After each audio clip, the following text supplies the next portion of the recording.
S'il y a bien un truc qu'on ne s'attend pas à voir apparaître dans une pièce, là, comme ça, en face de soi, c'est bien des aurores boréales ou australes. Et pourtant, c'est possible au moyen d'étranges et curieuses machines que l'on va partir découvrir aujourd'hui.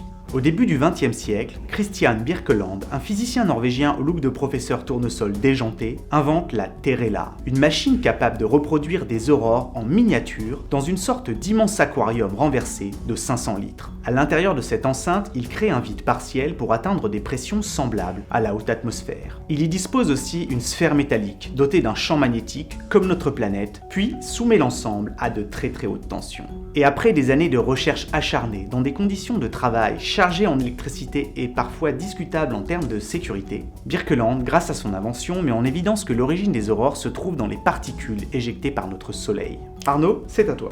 Je vais pas m'étendre sur le sujet, mais en gros, lorsqu'on observe des aurores, celui qui peint dans la haute atmosphère, c'est notre Soleil, ou plus précisément ses coups de colère qui nous parviennent sous forme de vents solaires. Lors de périodes d'activité intense, notre étoile est le théâtre de ce que l'on appelle des orages solaires, et expulse dans l'espace des particules chargées électriquement qui sont charriées par ce vent solaire. Lorsque celles-ci pénètrent dans la magnétosphère de notre planète, elles sont canalisées et accélérées par les lignes du champ magnétique terrestre et finissent par s'engouffrer au niveau des pôles magnétiques. Là, à des altitudes comprises entre 80 et 1000 km, elles entrent en collision avec les atomes de la haute atmosphère qu'elles excitent ou ionisent, provoquant ainsi ces féeriques voiles de lumière.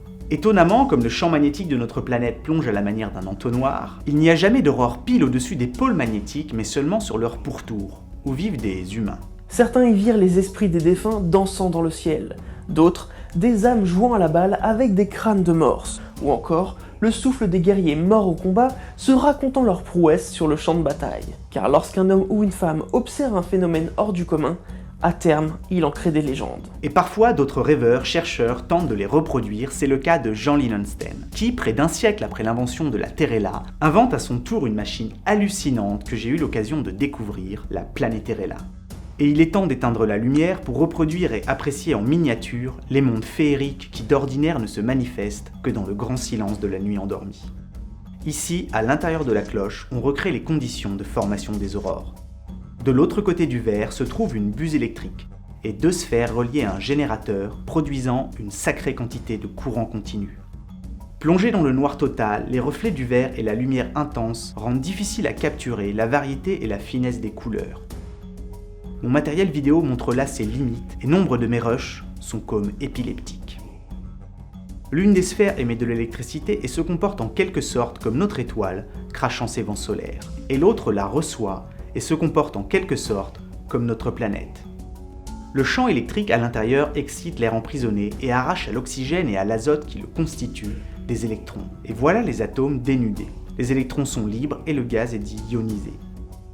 Sous l'influence du champ magnétique, comme dans un jeu d'aimants féerique, les particules chargées s'agglutinent et tournent autour de l'une ou l'autre des sphères en fonction de leur charge.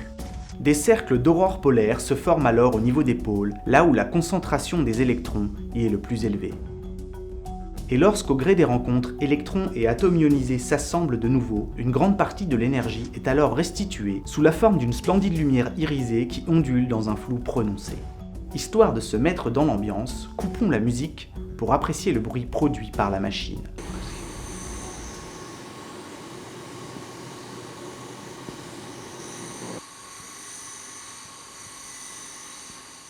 Ici, les teintes que j'ai pu observer sont différentes de celles des aurores qu'on a l'habitude de voir en photo, car le gaz enfermé dans la Planeterela n'est rien d'autre que de l'air ambiant, bien que très rarifié. En fait, les couleurs des aurores dépendent des caractéristiques de l'air, des proportions en oxygène, azote ou hydrogène, qui varient fortement avec l'altitude. Et comme ces phénomènes peuvent se déployer dans le ciel entre 80 et 1000 km d'altitude, alors, en fonction d'où on se trouve, les couleurs des draperies peuvent aller du vert au rose, au rouge en passant par l'indigo ou le pourpre pour les couleurs les plus basses. En fait, on peut voir des aurores sur n'importe quelle planète possédant un champ magnétique, comme le montrent ces images de Saturne capturées dans l'ultraviolet par le télescope spatial Hubble. D'ailleurs, en reproduisant les caractéristiques de l'atmosphère martienne, en mettant du CO2 à la place de l'air ambiant sous la cloche, on a pu créer avec cette machine des aurores bleues 10 ans avant qu'elles ne soient observées pour la première fois sur la planète rouge. Et c'est peut-être ça le plus fascinant avec la Planeterela, c'est qu'elle permet, en changeant la pression des gaz et l'intensité électrique, d'observer quantité de phénomènes cosmiques à petite échelle, le grandiose à portée de main. Car aujourd'hui, grâce aux travaux de son créateur qui refusa d'en déposer un brevet, il existe 32 planètes Terrella dans le monde, et beaucoup sont accessibles au public. Bref, si on n'habite pas près des pôles, il suffit parfois pour observer des aurores de visiter un labo. Ou alors d'attendre, car elles finiront presque toujours par venir jusqu'à vous. Bien que les aurores se produisent principalement dans les régions proches des pôles magnétiques, en cas d'activité solaire intense, l'arc auroral peut descendre en direction de l'équateur. En 1859, une aurore polaire est ainsi descendue jusqu'à Honolulu. En 1909, jusqu'à Singapour, et plus récemment en 2003, on a pu en déguster une dans le sud de l'Europe. Bref, ces serpents ondulants n'ont pas fini de nous étonner. Et pour continuer à en prendre plein les yeux, je vous propose une plongée passionnante et vertigineuse dans l'univers des légendes que ces draperies de couleurs ont contribué à faire naître. Et moi, une exploration des soubresauts du soleil et des phénomènes qui se cachent de l'autre côté de ces rideaux de couleurs. Sur ce, rideau.